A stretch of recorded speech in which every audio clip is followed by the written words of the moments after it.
মাফ করে দেন মানে আমি কি ভিক্ষেতে বেরাইছি নাকি যে মাফ করে দেন?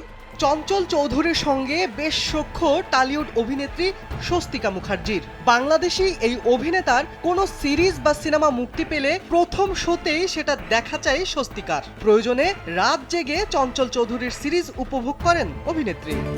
তুমি কেমন তুমি চোখের তারায়। শনিবার বেশ মন খারাপ হয়েছে স্বস্তিকার। এরপর অবশ্য বিশেষ এক কারণে তার মন ভালো হয়ে গেছে।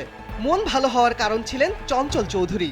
মূলত নির্বাচনে ভোট দিতে না পেরে মন খারাপ হয়েছিল স্বস্তিকার। ভারতের লোকসভা নির্বাচনের শেষ দফায় ভোট দিতে গিয়েছিলেন অভিনেত্রী। নিজের বোনকে নিয়ে ভোট দিতে গিয়ে দেখেন দুজনের কারো নামই নেই ভোটার তালিকায়। এ কারণেই মেজাজ খিটখিটে ছিল স্বস্তিকার। ফেসবুকে একটি ভিডিও বার্তায় নিজের ক্ষোভ উগরে দিয়েছেন অভিনেত্রী। তবে এর পরপরই বেশ খোশ মেজাজে আরেকটি পোস্ট দিয়েছেন স্বস্তিকা। অভিনেতা চঞ্চলকে ট্যাগ করে পোস্টটি করেছেন তিনি। ফিগার যেন ট্রিগার দাবায় হচ্ছে শনিবার চঞ্চল চৌধুরীর জন্মদিনে ফেসবুকে একটি পোস্ট করে অভিনেতাকে শুভেচ্ছা জানান স্বস্তিকা। পোস্টে চঞ্চল চৌধুরীকে মহারাজ বলে সম্বোধন করেছেন অভিনেত্রী।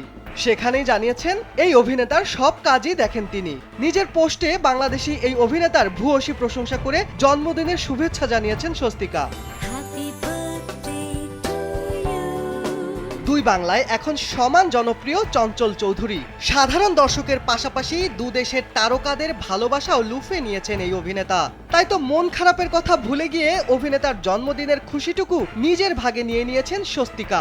চঞ্চলকে উদ্দেশ্য করে অভিনেত্রী লিখেছেন, আমার প্রিয় শিল্পী, যেন আমি তোমার সবচেয়ে বড় অনুরাগী।